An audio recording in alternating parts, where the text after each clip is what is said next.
आज हम जो है न्यू यूनिट की बात करेंगे, जिसका नाम है सॉलिड स्टेट। ठीक है, ओके। अब आपको पता है कि सॉलिड स्टेट में, आपको सबसे पहले थोड़ा सा बेसिक बता देता हूं। आप लोगों ने मैटर के बारे में पढ़ा होगा, ठीक है। मैटर किसे कहते हैं? So which occupy space. हाँ, जिसके पास मास हो एंड क्या हो, वॉल्यूम, उसको हम लोग क्या कहते हैं, जो है मैटर कह देते हैं। आपको पता है स्टेट्स ऑफ मैटर में हमने जो बताया था कितने टाइप के होते हैं? 5 टाइप के होते हैं। स्टेट्स ऑफ मैटर जो होते हैं वो कितने टाइप के होते हैं? 5 types. हाँ, 5 टाइप।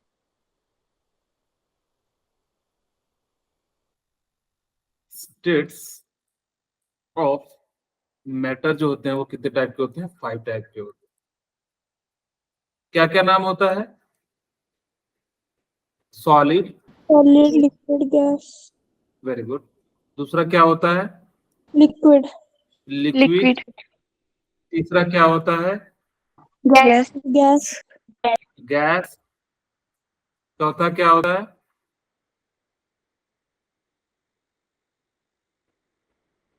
प्लाज्मा। पांचवा क्या होता है? गॉस, आइंस्टाइन,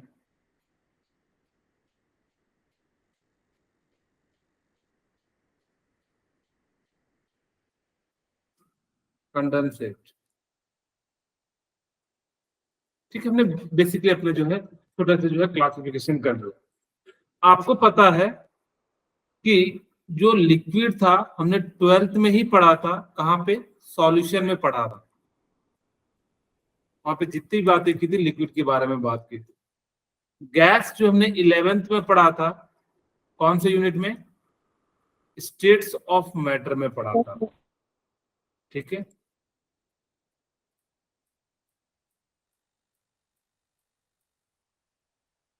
और हम जो पढ़ेंगे ये 12th में पढ़ेंगे, सॉलिड। इसका नाम ही क्या है? सॉलिड स्टेट, इस यूनिट का नाम। तो बेसिकली आज हम जो बात करेंगे कि क्या क्या प्रॉपर्टीज होती है सॉलिड की। वैसे मैंने ये सारी चीजें 11th में बताई हुई है, तो आप लोग एक बार जो है मेरे ख्याल से पढ़ ली होंगे, इसलिए मैं इस पर उतना ज्यादा चीजें जो है फोकस नहीं कर रहा हूँ। और वैसे भी हमारे यूनिट से ये हट चुका है, सिर्फ और सिर्फ नीट के पॉइंट ऑफ व्यू से हम लोग जो है बातें कर रहे हैं। ओके, ठीक है। अब आप लोगों को इतना तो बेसिक चीजें पता होनी चाहिए कि सॉलिड के अंदर क्या क्या प्रॉपर्टीज होती है। इसमें कुछ प्रॉपर्टीज बताता हूँ। सबसे पहले सॉलिड आपको मैं बता देता हूँ। सॉलिड किसे कहते हैं? जिसका क्या हो, डेफिनेट शेप हो, डेफिनेट वॉल्यूम हो, उसको हम लोग क्या कहते हैं? यानी कि मैं लिख भी देता हूँ यहाँ पे सॉलिड का नए पेज में, एंड उसके बाद जो हम लोग बात करते हैं सॉलिड किसे कहेंगे? दो substance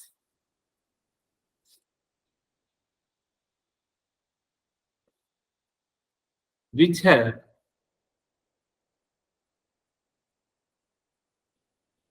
definite volume and definite shape.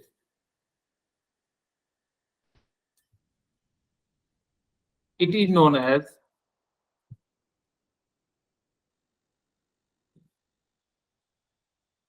Solid. बहुत ही सिंपल सी बात है। जो जैसे आपके पास एग्जांपल के रूप में मुझे बताइए क्या क्या होगा? एग्जांपल में कोई बताएंगे? So salt. Very good. Pen, book, wood. Table, chair, etc। आप समझ रहे होंगे कि बहुत सारी चीजें, बोतल आप कह दो। ठीक है, तो जो भी आपके सामने दिख रहा होगा, घर, ये सारे के सारे क्या है? आपका मोबाइल सॉलिड। इसके पास क्या हो, डेफिनेट वॉल्यूम हो एंड डेफिनेट शेप हो। डेफिनेट वॉल्यूम का मतलब है कि समय के अनुसार उसका वॉल्यूम चेंज नहीं होना चाहिए।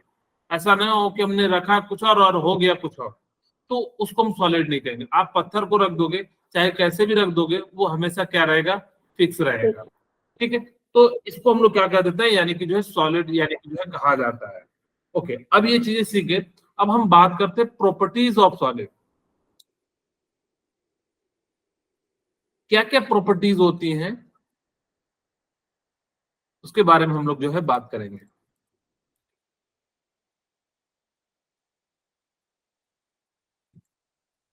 पहली प्रॉपर्टी इसकी क्या है? It's compressibility is low. इसका मतलब क्या हुआ? It's compressibility is low. इसको आप कंप्रेस नहीं कर पाओगे। जैसे मान लो कि हमने क्या करा कि एक पिस्टन लिया और इस पिस्टन के अंदर हमने जो है पत्थर रख दिया और जो है कंप्रेस करना चाहा, तो इसकी जो है अगर जो बहुत ज्यादा प्रेशर लगाओगे तो होगा, लेकिन जनरली क्या होता है, बाकी सॉलिड और गैस के तुलना में जो क्या हो जाता है, ये काफी कम जो है इसकी कंप्रेसिबिलिटी होती है। दूसरा point, its density is high, क्योंकि पार्टिकल्स क्या होंगे, काफी क्लोज क्लोज होंगे। ओके, तीसरा, अब मुझे बताइए कि जब इट्स इंटरन्यूक्लियर डिस्टेंस ज्यादा होगा या कम होगा? इंटरन्यूक्लियर डिस्टेंस कम होगा। Very good.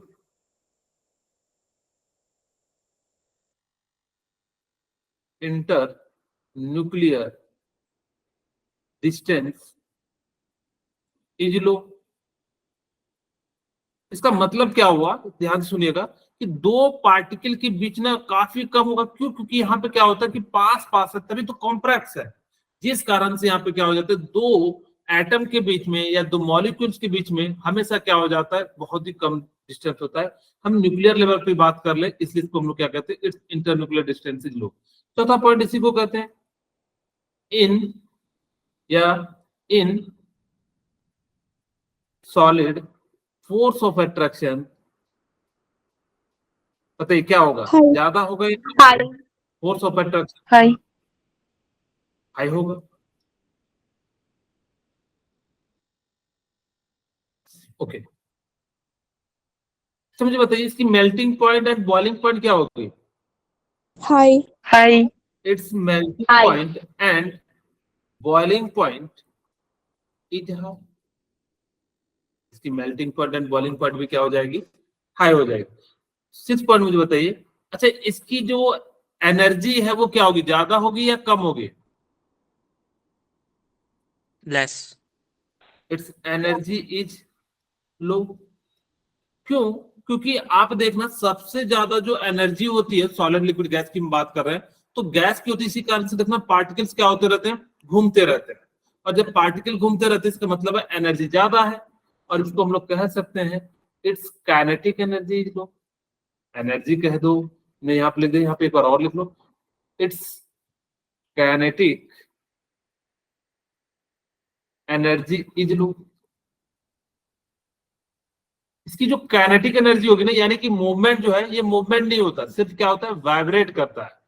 ठीक है, तो जिस कारण से ये जो है इसकी प्रॉपर्टीज है। और कौन सी प्रॉपर्टीज है?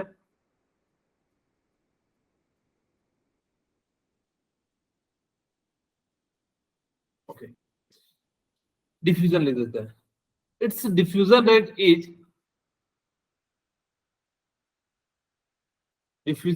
Is low. क्योंकि ये जो है ना सॉलिड, कभी भी आप देखना एयर में जो होता है क्या करता है, प्रॉपरली जो है डिफ्यूज नहीं होता है। ये सारी प्रॉपर्टीज होती है। एक बात याद रखना कि लिक्विड की कोई भी प्रॉपर्टीज हो, तीनों अगर से सॉलिड लिक्विड गैस में पूछा जाए, तो हमेशा लिक्विड को बीच में रखना, सॉलिड और जो है गैस ही क्या होगा, आगे या पीछे होगा। तो इस बात को याद रख लेना। एक बार फिर से देख लीजिए, इसकी कंप्रेसिबिलिटी लो होती है, यानी इसको कंप्रेस कम कर पाएंगे। इसकी डेंसिटी ज्यादा होती है क्योंकि इसके पार्टिकल्स क्या होते हैं, पास पास होते हैं, जिस कारण से इसको हम लोग को कंप्रेस करना काफी मुश्किल हो जाता है। तीसरा, इट्स इंटरन्यूक्लियर डिस्टेंस इज लो, यानी कि इनकी जो पार्टिकल्स के बीच में जो गैप होता है वो क्या हो जाता है, बहुत ही कम हो जाता है, जिस कारण से हम लोग क्या कहते हैं, इंटरन्यूक्लियर डिस्टेंस जो है कम हो जाता है। इनके बीच में फोर्स ऑफ अट्रैक्शन क्या होता है, ज्यादा होता है। It's melting point and boiling point क्या हो जाता है, हाई हो जाता है। इट्स एनर्जी इज लो। आपसे पूछा जाएगा सबसे ज्यादा जो स्टेबल होता है कौन होता है सॉलिड लिक्विड गैस में? Solid.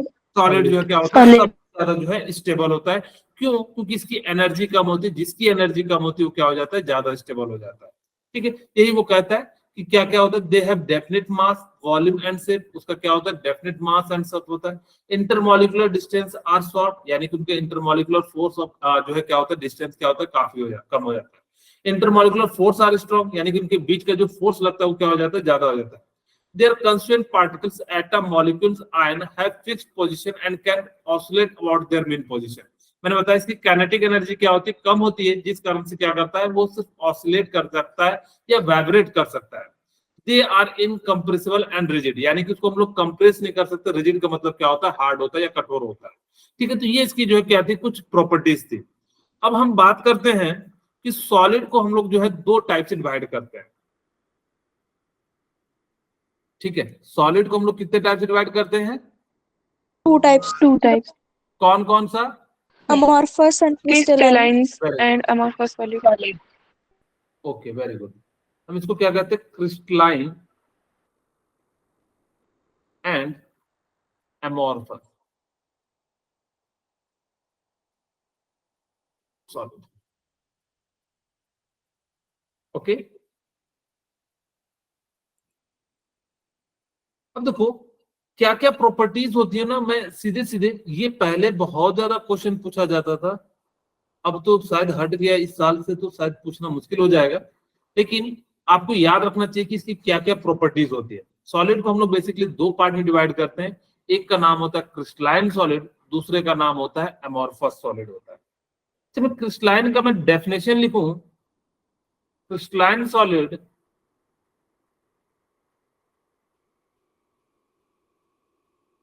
crystalline solid are those solid which have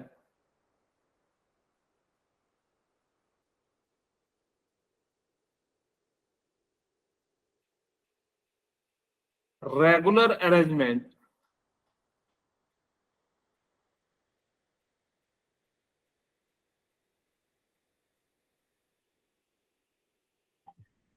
regular arrangement of constituent particle for long range।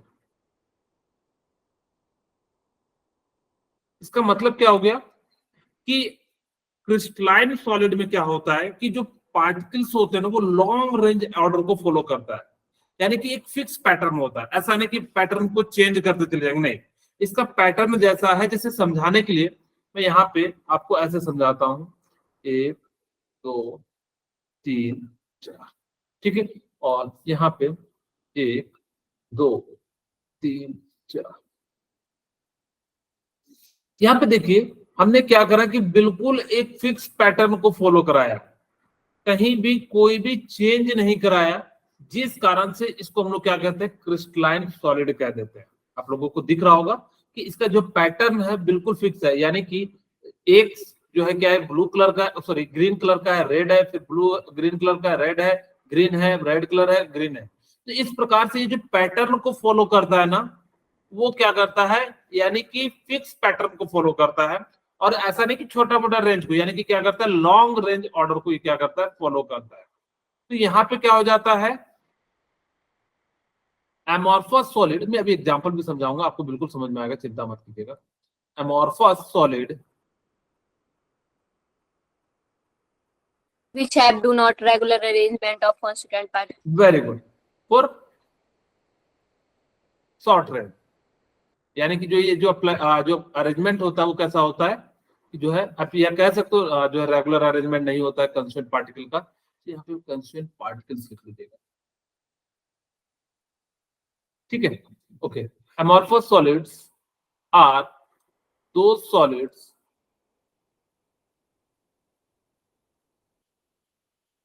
which have not, या which do not कह दो, या have not regular arrangement of constituent particle।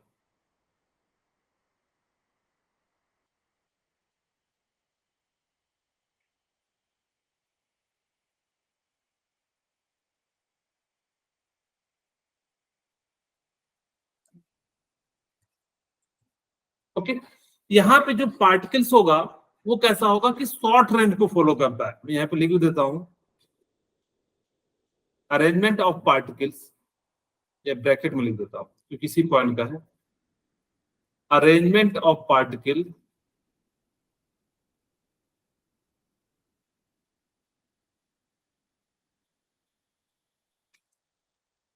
For short range. अगर जो arrange होता भी है तो कैसा होता है, शॉर्ट रेंज के लिए जो है अरेंज होता है। जैसे एग्जांपल के रूप में देखिए यहाँ पे 1 2 3 4, अब मैं यहाँ पे एक दे देता हूं, यहाँ पे एक दे देता हूं, यहाँ पे दे देता हूं, यहाँ दे देता हूं, और यहाँ दे देता हूं। देखिए यहाँ पे जो पार्टिकल्स है वो जो है क्या कर रहा है, पैटर्न को फॉलो नहीं कर रहा है। अगर जो कर भी रहा है तो लॉन्ग रेंज को नहीं कर रहा है, यानी कि जो है 1-2 पोजीशन को किया और उसके बाद जो है नहीं हुआ। अब आप लोगों के मन में आ गया कि सर हमें एक रियल एग्जांपल के साथ समझाओ। मैं एक रियल एग्जांपल के साथ जो है आप लोगों को समझाने का प्रयास करता हूँ। ध्यान से सुनो, आप लोगों ने चीनी का दाना देखा है? Yes, sir. Yes, sir. तो हम लोग क्या कहते हैं, क्रिस्टल कहते हैं। Yes, Yes, sir. क्यों? sir. Yes, sir. पार्टिकल्स है ना बिल्कुल एकदम अरेंज होते हैं। ऐसा नहीं सोचना कि उसको सिर्फ काट के जो हम लोग देते हैं मशीन से तो इसीलिए दिखने में ऐसा लगता, नहीं। उसके अंदर की जो अरेंजमेंट होती है वो बिल्कुल क्या होती है, फिक्स पैटर्न होती है। वो अलग बात है, आजकल आप लोग जो चीनी खाते होंगे मशीन से कटा हुआ आता है, बिल्कुल देखना दाना दाना जो है कटा कटा आता है, हम उसकी बात नहीं कर रहे। एक्चुअल में अंदर में भी वो क्या होता है, एक फिक्स पैटर्न को फॉलो करता है, जिस कारण से जो पार्टिकल्स हैं वो जो फिक्स पैटर्न को फॉलो करते हैं, सॉरी, तो जिस कारण से वो क्या हो जाता है कि एक लॉन्ग रेंज पैटर्न को वो फॉलो करता है, यानी कि पूरा का पूरा जितना भी बड़ा होगा वो पूरा का पूरा जो है फॉलो करेगा। आपके घर में अगर जो आप लोगों ने लैंप कभी जलाया है, लैंप जलाया है? Yes, sir. Lamp lamp Yes, sir. जिसमें केरोसिन ऑयल से जलाते हैं, कांच का Yes, sir. ओके, उसमें देखना कि किसी जगह ज्यादा कार्बन होगा, किसी जगह कम कार्बन होगा। अगर जब आप लोगों ने कभी साफ किया होगा उसके अंदर को कपड़े से, तो आप लोगों को पता लगा होगा कि वहां पे क्या होता है कि किसी जगह पे देखना ज्यादा कार्बन की क्वांटिटी होती है और किसी जगह कम होती है। इसका मतलब क्या है कि वहां पे फिक्स पैटर्न को फॉलो नहीं किया जा रहा है। जब वो फिक्स पैटर्न को फॉलो नहीं किया जा रहा है तो हम उसको क्या कह देंगे, एमॉर्फस कह देंगे। ओके, अभी जैसे और भी एग्जांपल बताएंगे, लेकिन हम पहले कुछ पॉइंट पढ़ लेते हैं ताकि कि आप लोगों को ज्यादा समझ आए। Okay, second point,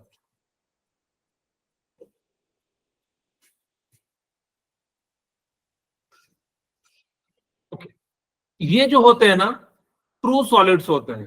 crystalline solid जो होते हैं,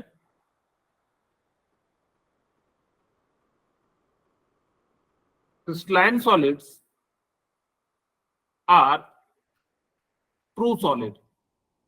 Solid. अब ट्रू सॉलिड का मतलब क्या होता है मैं समझाता हूं। जबकि एमॉर्फस सॉलिड जो होते हैं Pseudo solid. सूडो सॉलिड कहते हैं।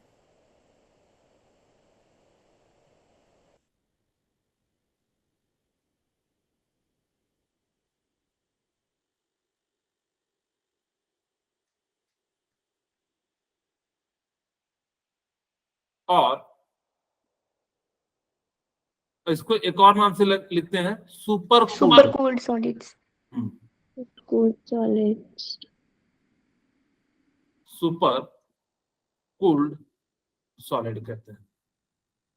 ठीक है, अब इसका मतलब समझिए कि किसे ट्रू सॉलिड कहेंगे। ट्रू सॉलिड का मतलब होता है वो कभी भी शेप चेंज नहीं करता है। उसको आप पत्थर को आज कहीं भी रख दो, चांद पे ले जाओ या कहीं समुद्र के नीचे रख दो या घर में बक्से के नीचे रख दो, क्या वो चेंज करेगा क्या? नहीं। जबकि जो सूडो सॉलिड होते हैं इनके पास क्या होता है, have tendency to flow after sometimes। आप लोगों ने अगर जब कभी भी देखना घर, अब तो कांच के शीशे का घर बनता नहीं है, या आप लोगों ने पहले अगर जब कांच के शीशे का घर देखते हैं ना, तो किसी किसी का ना नीचे में जो है आके जो है जम जाता है। इसका मतलब कि धीरे धीरे धीरे जो ग्लास है वो क्या हो रहा था, जो है नीचे की ओर मूवमेंट बहुत स्लो होता है। ऐसा नहीं कि तुरंत आपको पता लगेगा, कम से कम जो है 3 साल। अब देखो मान लो कि आपको अगर ज्यादा पता करना है तो जितना ज्यादा मोटे ग्लास लोगे उतना ज्यादा आपको पता लगेगा, क्योंकि वहां पे क्या होगा कि tendency to flow after some times वो जो है आपको ज्यादा दिखेगा, जिस कारण से हम लोग क्या कहेंगे वहां पे जो है क्या है वो जो है सूडो सॉलिड है। इस बात को ध्यान रखना कि सूडो सॉलिड को झूठा सॉलिड कहते हैं। क्यों कहते हैं? क्योंकि एक्चुअल में वो दिखता तो कैसा है, सॉलिड के जैसा, लेकिन वो क्या हो जाता है कि आफ्टर सम टाइम्स के बाद जो है ना बह के या जो है फ्लो होके क्या हो जाता है कि नीचे की ओर चले जाता है। नीचे की ओर क्यों चले जाता है? क्योंकि ग्रेविटेशनल फोर्स क्या करता है, नीचे की ओर एक्ट करता है। आप लोगों को एक वाइन की ग्लास अगर आप कभी सर्च मारोगे तो देखना वो धीरे धीरे ऊपर से थिकनेस कम हो जाता है और नीचे की ओर क्या हो जाता है, बढ़ जाता है। तो इस प्रोसेस को हम लोग क्या कहते हैं, सूडो सॉलिड कह देते हैं। अब ऐसा नहीं कहना कि आपसे किसी ने पूछा कि सूडो सॉलिड क्या होता है, वो तो झूठा सॉलिड होता है, जो है वो होता ही नहीं सॉलिड, ऐसा नहीं कहिएगा। इसका मतलब क्या है, वो क्या होगा कि समय के साथ क्या हो जाएगा, वो धीरे धीरे जो है फ्लो कर जाएगा। इसीलिए इसको हम लोग क्या कहते हैं, सूडो सॉलिड कह देते हैं। ओके, ठीक है। They have sharp melting point.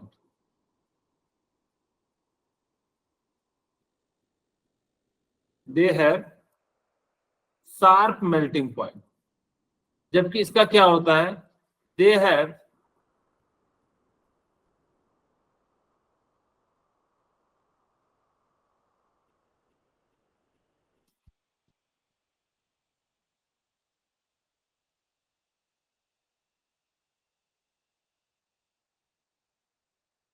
Range of melting point. इसका मतलब है बिल्कुल शार्प पॉइंट, जैसे ही कोई चीज होगा तो एकदम बिल्कुल उस पॉइंट पे क्या हो जाएगा, यानी कि जो है मेल्ट करने लगेगा। जबकि इसका क्या रेंज है, जैसे मान लो कि प्योर वाटर लोगो तो 0 डिग्री पे वो क्या हो जाएगा, मेल्ट होना शुरू हो जाएगा। लेकिन अगर जो इम्प्योर लोगो तो यानी कि 0 से 5 डिग्री तक मेल्ट कर रहा है, यानी कि रेंज हो गया। इसको क्या कहते हैं, रेंज कहते हैं।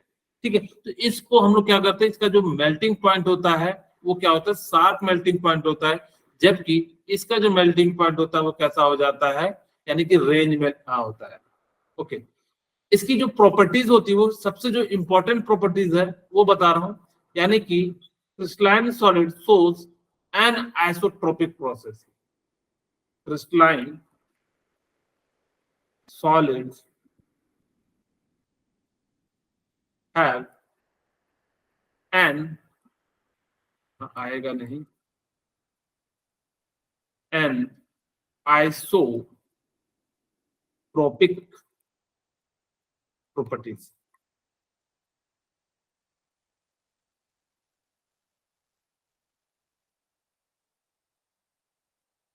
जबकि ये जो शो करता है वो कैसा शो करता है, Isotropic. हाँ आइसोट्रोपिक। ये क्या करता है, यानी कि शो करता है।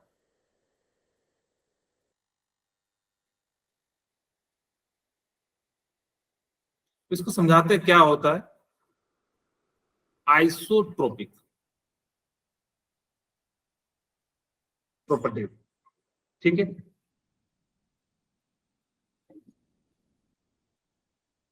ओके। अब देखो यहां से मैं इस वर्ड को समझाता हूं, वैसे यहां भी समझाऊंगा। आइसो का मतलब क्या होता है, Same. सेम। Same. ट्रॉपिक का मतलब होता है डिफरेंट डायरेक्शन में या डिफरेंट फिजिकल प्रॉपर्टी, या डिफरेंट डायरेक्शन एंड डिफरेंट जो है क्या होगा कि जो है डायरेक्शन में जो प्रॉपर्टीज होंगी वो क्या होंगी, सेम होगी। जबकि एन का मतलब होता है नो। आइसो का मतलब क्या होता है, सेम। ट्रॉपिक का मतलब क्या होता है, प्रॉपर्टीज। ठीक है, यहां लिख भी देता हूं, प्रॉपर्टीज। यहाँ भी क्या होता है, ट्रॉपिक का या डिफरेंट डायरेक्शन में डिफरेंट फिजिकल प्रॉपर्टीज होता है। मैं एक एग्जांपल के साथ समझाता हूं कि एन आइसोट्रोपिक का मतलब क्या होता है। पहले एक बार लिख देता हूं, आइसोट्रोपिक क्या होता है, different physical properties, different physical property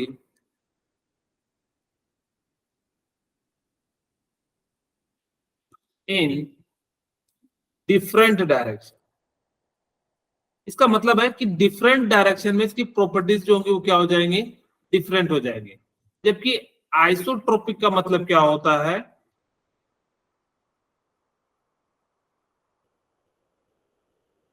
different sorry same physical properties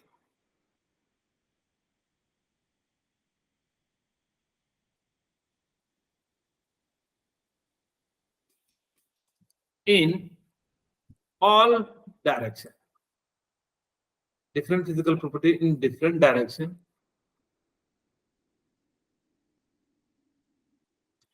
इसका मतलब है किसी भी डायरेक्शन से चलेंगे तो यहाँ पे जो प्रॉपर्टीज आने वाली हो वो क्या आएगी, सेम आएगी।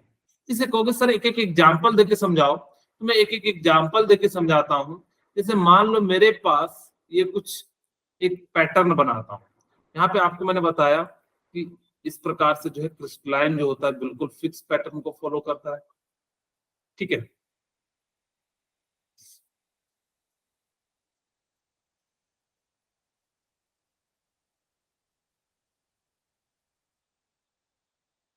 मैं यहाँ पे एग्जांपल ले रहा हूँ रिफ्रैक्ट जो है लाइट के लिए ले रहा हूँ, स्पीड ऑफ लाइट। पहला मैं आपको समझाने के लिए स्पीड ऑफ लाइट यहाँ भी बना देते ताकि कि दोनों जगह आपको समझ में आ जाए।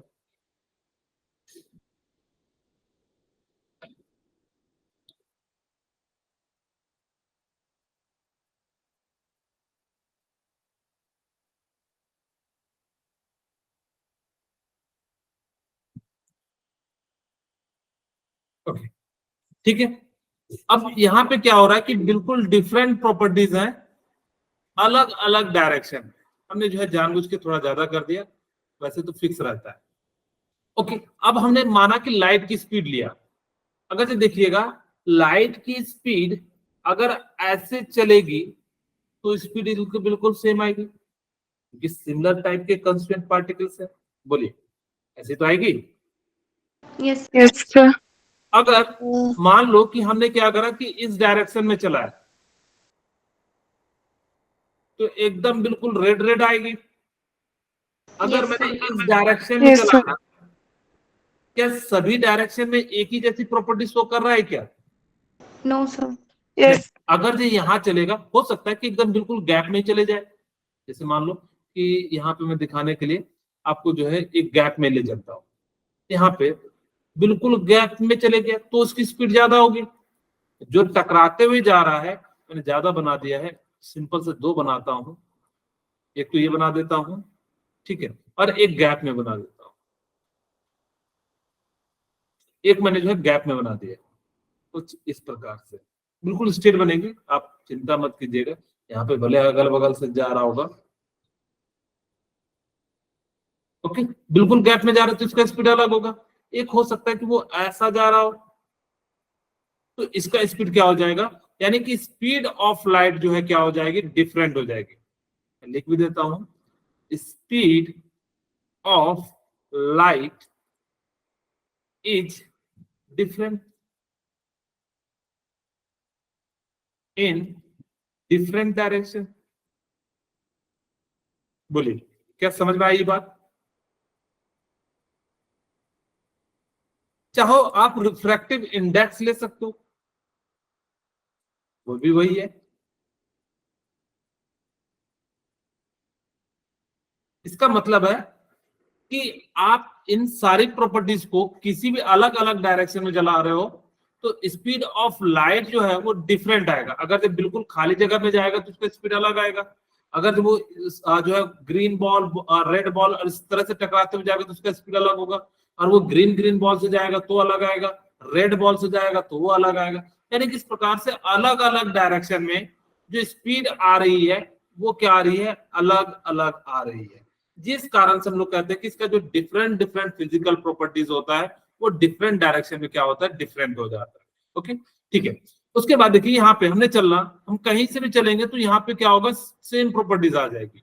हम ऐसा चले चाहे ऐसे चले, हो सकता है कि पार्टिकल्स की संख्या ज्यादा है लेकिन यहाँ पॉजिटिव, यहाँ red blue green red green blue इस प्रकार से चल रहा है, तो यानी कि यहाँ पे स्पीड ऑफ लाइट क्या हो जाती है, वो सेम हो जाती है। Speed of light is same in different direction.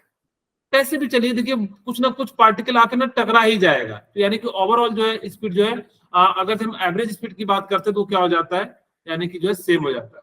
Speed of light is same in different direction. आप इसको किसी भी डायरेक्शन में चलोगे तो यानी कि इसका जो लाइट है आप कहीं से भी ले लो, आप कहोगे यहाँ से ले तो यहाँ पे भी रेड है ग्रीन है, फिर टकराते हुए, यानी कि खाली नहीं जाएगा। कोई कहेगा सर मैं बीच से ले जाऊं, तो देखिए बीच से भी चल ले जाओगे तो खाली नहीं मिलेगा, यानी कि इस कारण से इसकी जो स्पीड ऑफ लाइट हो जाती है वो क्या हो जाती है, सेम हो जाती है। अब यहाँ पे ये बात हो गया फोर्थ पॉइंट, यानी कि इसका जो ना शार्प क्लीवेज मिलता है। शार्प क्लीवेज का मतलब होता है कि इसमें उखड़ा जो है उबड़ खाबड़ नहीं मिलेगा। जब आप इसको कट करोगे तो यहाँ पे क्या मिलेगा, शार्प जो है क्लीवेज मिलेगा, बिल्कुल, क्योंकि सारे पार्टिकल्स क्या है, बिल्कुल फिक्स पैटर्न को फॉलो कर रहे हैं। जब सारे पार्टिकल्स फिक्स पैटर्न को फॉलो कर रहे हैं तो जिस कारण से इसका जो शार्प क्लीवेज मिलता है, और जबकि यहाँ पे क्या मिलता है, इर्रेगुलर क्लीवेज मिलता है।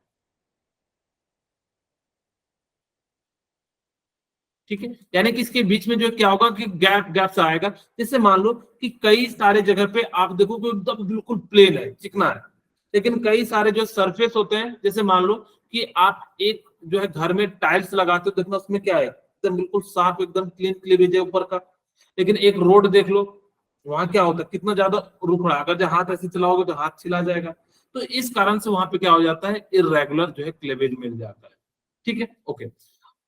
फोर्थ पॉइंट, हम लोग जो बात करते हैं कि यहाँ पे इसके एग्जाम्पल की, ये बहुत इंपॉर्टेंट है, कई बार पूछा गया, सारे के सारे एग्जाम्पल जो है याद रखिएगा।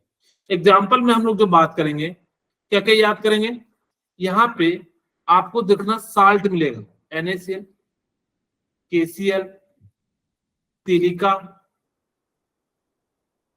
क्वार्ट्ज, सुगर, ये ETC।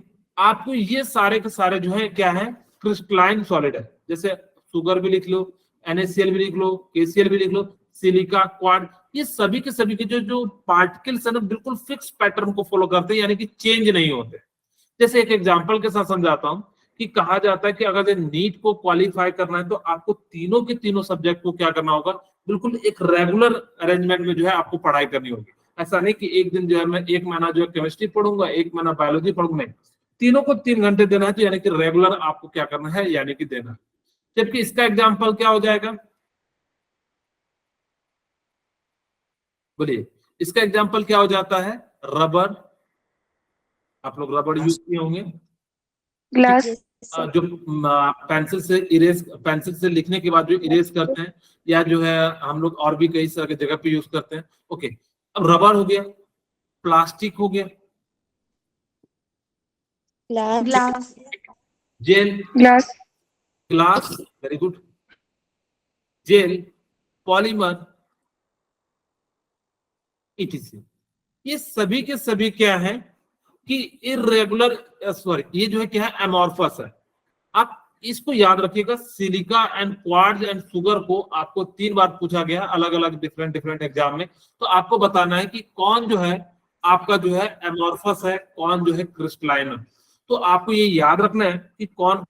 अब एक छोटी सी बात बताता हूं कि यहाँ पे ध्यान रखिएगा, इसको याद रखने के लिए आपके सामने में एक वर्ड लिखता हूं, क्या है,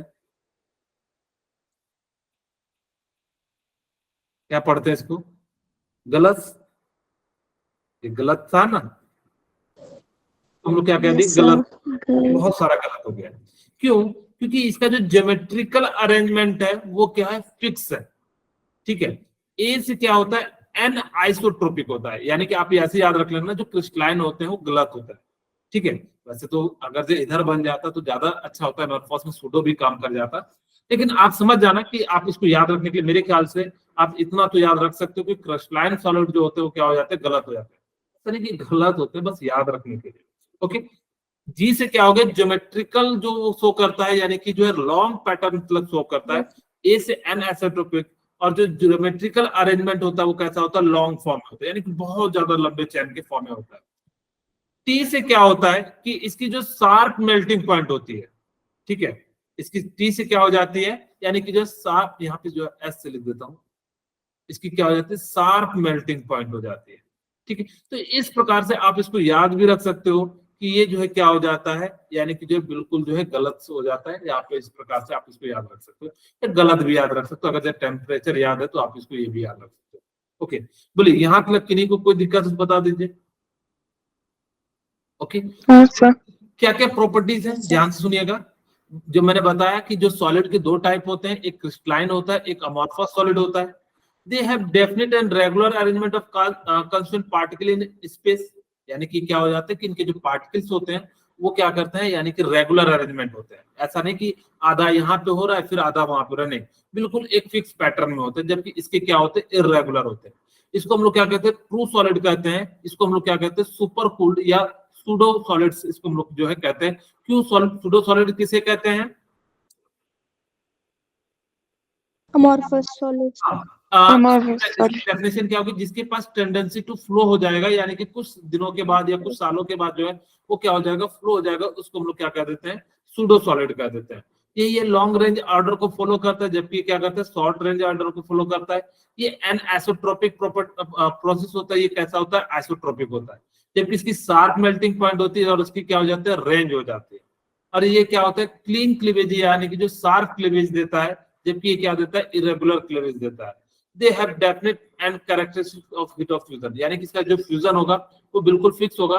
इसका हो सकता है कि शुरू में ज्यादा हो या बाद में ज्यादा हो, शुरू में ज्यादा हो बाद में कम हो, या हो सकता है कि शुरू में ज्यादा हो बाद में कम हो, यानी कि कुछ भी हो सकता है, यानी कि जस्ट अपोजिट भी हो सकता है। इन सारी प्रॉपर्टीज को हम लोग क्या कहते हैं, क्रिस्टलाइन सॉलिड एंड जो है अमॉर्फस सॉलिड कहा जाता है। ओके, अब हम बात करते हैं जो क्रिस्टलाइन सॉलिड है ना, उसको हम लोग चार टाइप से डिवाइड करते हैं। टाइप्स ऑफ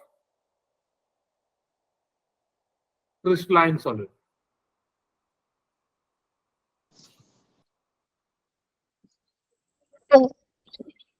हाँ जी, बोलिए, किसी को कोई डाउट है?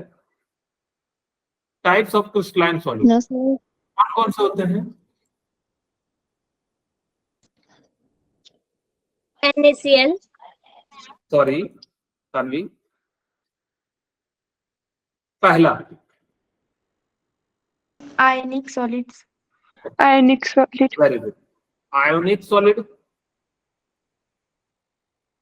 दूसरा Covalent solids. मेटेलिक सॉलिड, फिर बाकी कोवलेंट लेते हैं। molecular solids, तीसरा Molecular solids. molecular solids, very good, covalent solid. And चौथा covalent solid, molecular solid. molecular solids. ज्यादा साउंड जा रही है? Yes sir. ओके, पता नहीं कौन है, जस्ट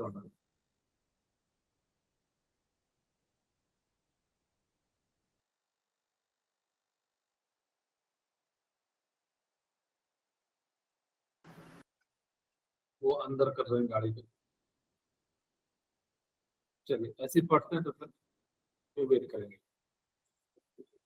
ओके, अब हमें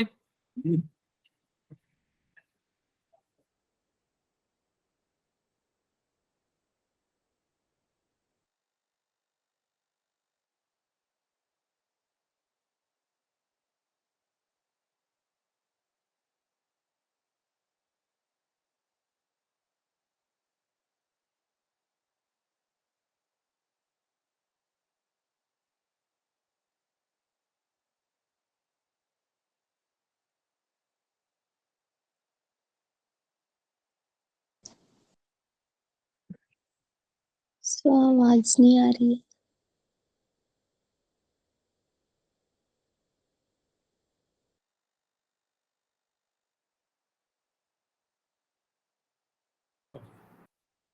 ठीक है, अब हम बात करते हैं क्या होते हैं आयनिक सॉलिड, क्या होते हैं मेटेलिक सॉलिड, क्या होते हैं कोवेलेंट सॉलिड, और क्या होते हैं मॉलिक्यूलर सॉलिड। हम इन सभी के बारे में जो है एक एक करके बात करते हैं। मैं चाहता हूं कि आपको एक टेबुलर फॉर्म में बताऊं, ताकि कि आपके सामने क्या हो, ज्यादा अच्छा रहेगा कि हम लोग क्या कर सकते हैं, यानी कि जो है एनालाइज कर सकते हैं। आपको दो पॉइंट यहाँ पे ध्यान रखने हैं। एक तो एक क्रिस्टलाइन सॉलिड एमोर्फस कौन कौन सी प्रॉपर्टीज होती है, और दूसरे इसके जो है एग्जाम्पल याद रखना। अगर इतना याद रख लिए तो चीजें आपके लिए काफी आसान हो जाएंगी। ठीक है, ओके। अब हम बात करते हैं यहाँ पे आपके लिए जो है, मैं एक देखना प्रयास करता हूँ कि यहाँ पे आ जाए तो बढ़िया रहेगा। हमारे सामने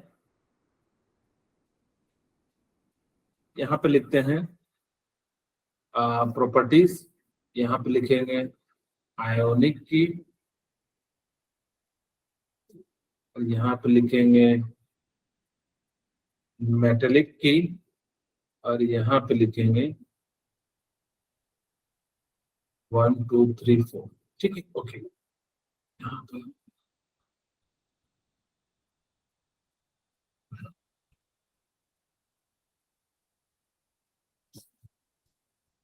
ठीक है। अब हमारे सामने क्या है कि यहाँ पे हम लोग लिखेंगे एक एक करके। यहाँ पे लिखता हूं आयनिक सॉलिड, दूसरा मेटेलिक सॉलिड, तीसरा कोवेलेंट सॉलिड। आप लोगों को विजुअल है ना? Yes sir. Yes, sir. और फोर्थ वन जो हम लोग क्या लिखेंगे, मॉलिक्यूलर सॉलिड लिखेंगे। ठीक है, हम पहली बात करेंगे इसके कंस्टिट्यूएंट पार्टिकल। कंस्टिट्यूएंट पार्टिकल का मतलब क्या होता है कि किस किस से बना हुआ है। ओके, ये किस किस चीज से जो बना हुआ है, हम इसकी बात करेंगे। ध्यान से देखिएगा।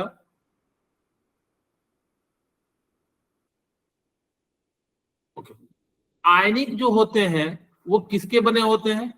केटायन एंड एनायन के बने होते हैं। चाहो से कह सकते हो आयन के, और आयन को जो है आप क्या कर सकते हो, दो भाग में डिवाइड कर सकते हो।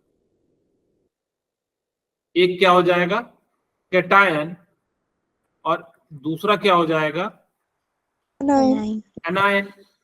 और केटायन में जो चार्ज होता है वो कैसा होता है? Positive. पॉजिटिव। और इसमें जो चार्ज होता है वो कैसा हो जाता है? यानी कि Negative. नेगेटिव। अच्छा, जो मेटल होंगे वो मेटेलिक सॉलिड जो होंगे वो किसके बने होंगे? मेटल के। Metals. जो आयरन है, गोल्ड है, सिल्वर है, वो किस चीज के बने होंगे? यानी कि एक मेटल है तो मेटल के ही बने होंगे। कोवेलेंट में किससे बने होंगे? कोवलेंट बॉन्ड से Atom. Covalent bonds. यानी कि बॉन्ड से बंधे होंगे, लेकिन वो बना किससे होगा? Non metal. Atom. यानी कि वो किससे बना होगा? नॉन मेटल से बना होगा। जब भी कोवेलेंट बॉन्ड बनता है वो हमेशा याद रखना किससे बनता है? नॉन मेटल से। अगर आयनिक बॉन्ड में या आयनिक सॉलिड में कहीं पे आपको मेटल नॉन मेटल भी दिख जाए तो चल जाना, क्योंकि कैटायन को हम लोग क्या कहते हैं? इलेक्ट्रोपॉजिटिव। और इलेक्ट्रोपॉजिटिव जो होते हैं वो क्या होते हैं? मेटल हो जाते हैं। जबकि एनायन जो होते हैं वो क्या हो जाते हैं? इलेक्ट्रोनेगेटिव हो जाते हैं, और इसको हम लोग क्या कह देते हैं? नॉन मेटल कह देते हैं। यानी कि जो आयनिक बॉन्ड जो बन रहा होगा वो बेसिकली क्या होगा? मेटल एंड नॉन मेटल के बना होगा। क्योंकि हम आयनिक के फॉर्म में लिख रहे हैं, इसलिए मैंने जो है क्या करा कि कैटायन एंड एनायन के फॉर्म में लिखा। जबकि मॉलिक्यूलर जो सॉलिड है वो किस फॉर्म में बन रहे होंगे? ये यानी मॉलिक्यूल से बन रहे होंगे। Molecules. Very good. ये किससे बन रहे होंगे? मॉलिक्यूल से बन रहे होंगे। यानी कि जो कंस्टिट्यूएंट पार्टिकल है, यानी कि किस किस चीज से बना हुआ है, हमने बताया कि आयनिक जो होते हैं वो कैटायन एंड एनायन से बने होते हैं। जबकि मेटेलिक जो होते हैं वो किसके बने होते हैं? मेटल के बने होते हैं। और कोवेलेंट जो होते हैं वो किसके बने होते हैं? नॉन मेटल के बने होते हैं। और ये जो बने होते हैं किसके बने होते हैं? मॉलिक्यूल्स के बने होते हैं। Second point,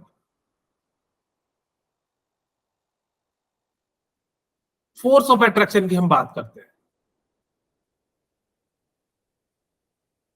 force of attraction, इसका मतलब है कि कौन सा जो फोर्स ऑफ अट्रैक्शन है इसके अंदर लग रहा होगा। इसके अंदर जो फोर्स ऑफ अट्रैक्शन लगता है वो कौन सा लगता है? Electrostatic force of attraction. Electrostatic force of attraction जो है यहाँ पे क्या होता है? वर्क कर रहा होता है। अब इलेक्ट्रोस्टैटिक फोर्स ऑफ अट्रैक्शन क्या होता है कि एक पॉजिटिव एक नेगेटिव हमेशा आपस में क्या करता है? एक दूसरे को अट्रैक्ट करता है। आपको ये बात भी याद होगी अच्छा, कि अगर जस्ट डिफरेंट चार्ज या डिफरेंट पोल होते हैं तो हमेशा क्या करते हैं, अट्रैक्ट टू ईच अदर करते हैं, जबकि अगर जो सेम पोल या सेम चार्ज होगा तो क्या करेगा, रिपेल टू ईच अदर करेगा। तो जिस कारण से यहाँ पे क्या हो जाता है कि इलेक्ट्रोस्टैटिक फोर्स यानी कि एक पॉजिटिव यानी कि इलेक्ट्रॉन और प्रोटॉन के बीच में लग रहा है। इलेक्ट्रॉन यानी कि क्या हो रहा है कि जैसे ही यहाँ पे क्या हो रहा है, इलेक्ट्रॉन के कारण जो फोर्स लगता है, जिस कारण से इसको हम लोग क्या कह देते हैं, इलेक्ट्रोस्टैटिक फोर्स ऑफ अट्रैक्शन कह देते हैं। जबकि यहाँ पे जो फोर्स लगता है वो कौन सा लगता है, मेटेलिक फोर्स लगता है। ठीक है, मेटेलिक फोर्स ऑफ अट्रैक्शन यहाँ पे क्या होता है, वर्क करता है।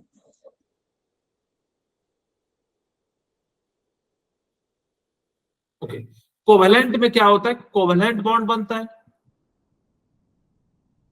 कोवेलेंट बॉन्ड क्या होता है, यानी कि दोनों जब शेयरिंग करके जब बनाते हैं तो उसको हम लोग क्या कह देते हैं, जो है कोवेलेंट बॉन्ड कह देते हैं। जबकि मॉलिक्यूलर्स में जो फोर्स ऑफ अट्रैक्शन लगता है उसको हम क्या कहते हैं, वंडर वाल फोर्स ऑफ अट्रैक्शन लगता है।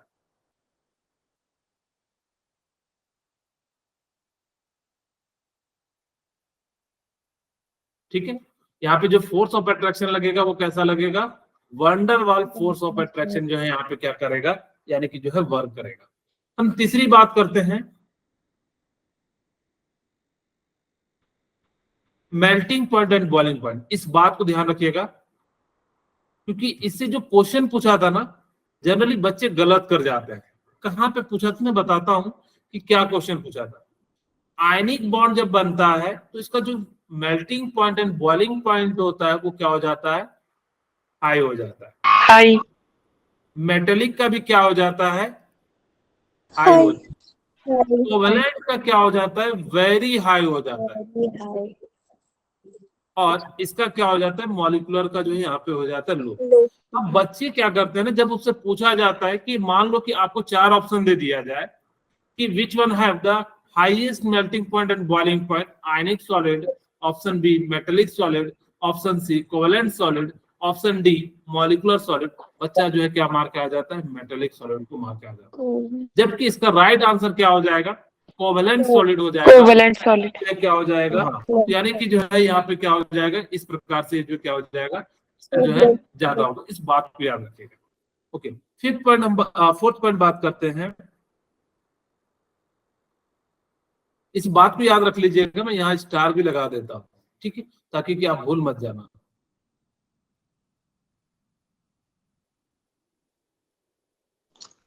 ओके, ठीक है। अब यहाँ पे हम लोग जब बात करते हैं कि कंडक्टिविटी,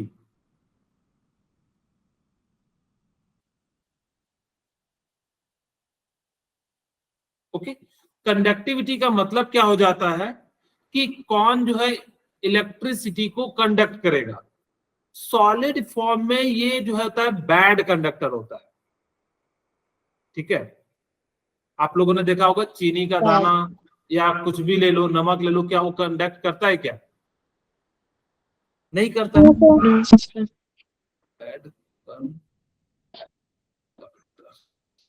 ठीक है, और जब ये मोल्टन में होता है, मोल्टन का मतलब समझते हो, यस सर। तो ये क्या करता है, कंडक्टर होता है। इसका मतलब है कि सॉलिड जब होता है तो वो क्या होता है ना कि आपस में बंधे होते हैं। जब बंधे होते हैं, क्योंकि आपको पता है जब भी इलेक्ट्रिसिटी अगर जब फ्लो कराना हो तो हमें क्या करना पड़ता है, यानी कि या तो उसके पास आयन होना चाहिए या इलेक्ट्रॉन होना चाहिए। यहाँ पे ना तो आयन होता है ना ही क्या होता है, आपके पास जो है इसके पास इलेक्ट्रॉन होता है। तो जिस कारण से ये जो है बैड कंडक्टर हो जाता है। लेकिन जब इसको आप क्या करते हो, हीट देते हो, उसको मेल्टन मोल्टन कर देते हो, यानी कि जो है लिक्विड में कन्वर्ट कर देते हो। मोल्टन का मतलब होता है लिक्विड। ठीक है, आप लेकिन इसको क्या करोगे, हीट देके जो है क्या करोगे, लिक्विड में कन्वर्ट कर दोगे, तो जो है वो क्या हो जाएगा, जो सॉलिड है आयनिक, वो क्या हो जाएगा, जो है कंडक्टर होगा। जनरली याद रखना कि सॉलिड फॉर्म में है तो वो इलेक्ट्रिसिटी कंडक्ट नहीं करेगा। लेकिन अगर मान लो कि उसको मोल्टन कर दे, जैसे नमक जो है, नमक इलेक्ट्रिसिटी का बैड कंडक्टर होता है।